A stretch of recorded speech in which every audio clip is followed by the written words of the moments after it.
मैं अपने बसेली विधानसभा क्षेत्र के दौरे पर था और वहां से निकलता हुआ विभिन्न गांवों में होता हुआ जब सैंपू से कंचनपुर की तरफ जा रहा था, उसी समय बीच में एक अनजान नंबर से मेरे पास कॉल आया और कॉल आकर के उसने कहा कि तूने सेठी जी से क्या कहा। मैंने कहा सेठी जी कौन सेठ जी? तो उन्होंने कहा नहीं क्या कहा सेठ जी से। मैंने सेठी जी से मैंने कुछ नहीं कहा, अगर कुछ कहा होगा तो उन्हीं से बैठ करके मैं बात कर लूंगा, अगर कोई बात तो हुई है तो मेरे संज्ञान में तो ऐसी कोई बात नहीं है। उसने कहा कि तू सर्वोत्तम क्षेत्र में आना, मैं तुझे देख लूंगा।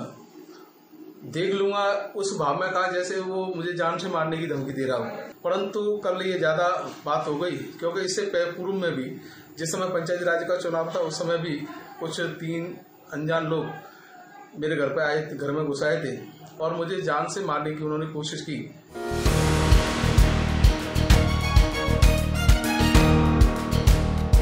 राजस्थान में चुनावी बिगुल बज चुका है। 6 महीने में चुनाव है, जिसे देख सारी पार्टियां एक्टिव हो चुकी हैं। भारतीय जनता पार्टी भी धीरे धीरे गियर शिफ्ट कर रही है। 4 दिन बाद पीएम मोदी एक बार फिर राजस्थान आ रहे हैं। बीजेपी दावा करती है कि वो देश और दुनिया की सबसे बड़ी पार्टी है, लेकिन लगता है राजस्थान में इस सबसे बड़ी पार्टी की गाड़ी पर बार बार ब्रेक लग रहा है। जी हाँ, बीजेपी के कई नेताओं को बार बार धमकी मिल रही है, वो भी जान से मारने की। ताजा मामला है धौलपुर के बसेड़ी विधानसभा क्षेत्र का, जहां बीजेपी के पूर्व विधायक सुखराम कोली को जान से मारने की धमकी मिली है। मैं अपने बसेड़ी विधानसभा क्षेत्र के दौरे पर था और वहां से निकलता हुआ विभिन्न गांवों में होता हुआ जब सैंपू से कंचनपुर की तरफ जा रहा था, उसी समय बीच में एक अनजान नंबर से मेरे पास कॉल आया और कॉल आकर के उसने कहा कि तूने सेठी जी से क्या कहा। मैंने कहा सेठी जी कौन सेठ जी? तो उन्होंने कहा नहीं क्या कहा सेठ जी से। मैंने सेठी जी से मैंने कुछ नहीं कहा, अगर कुछ कहा होगा तो उन्हीं से बैठ करके मैं बात कर लूंगा, अगर कोई बात तो हुई है तो मेरे संज्ञान में तो ऐसी कोई बात नहीं है। उसने कहा कि तू सर्वोत्तम क्षेत्र में आना, मैं तुझे देख लूंगा। उस भाव में कहा जैसे वो मुझे जान से मारने की धमकी दे रहा हो। ये एक घटना यही नहीं हुई है, इससे पहले भी मेरे साथ कई बार जान से मारने की धमकियां मुझे दी जा चुकी हैं, परंतु मैं उन सब घटनाओं से सोचता था कि कार्यकर्ता के रूप में मैं लेता था कि कार्यकर्ता को बात कहने का हक है, अगर कोई कहता है तो कोई बात नहीं, मैं नहीं चाहता था किसी बात को आगे बढ़ाऊं। परंतु कल ये ज्यादा बात हो गई, क्योंकि इससे पूर्व में भी जिस समय पंचायती राज का चुनाव था उस समय भी कुछ 3 अनजान लोग मेरे घर पे आए, घर में घुस आए थे और मुझे जान से मारने की उन्होंने कोशिश की। परंतु उस समय मेरे पास कोई एविडेंस नहीं था और ऐसी परिस्थितियां थी कि मैं एफआईआर दर्ज भी नहीं करा सकता था। बता दें, ये पूरा मामला चुनाव के टिकट को लेकर है। धौलपुर में बीजेपी का एक कार्यक्रम चल रहा था।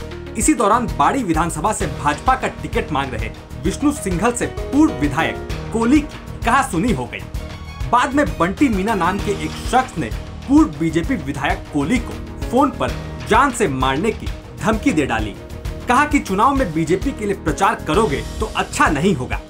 हालांकि धौलपुर पुलिस ने फौरन ही उसे गिरफ्तार भी कर लिया।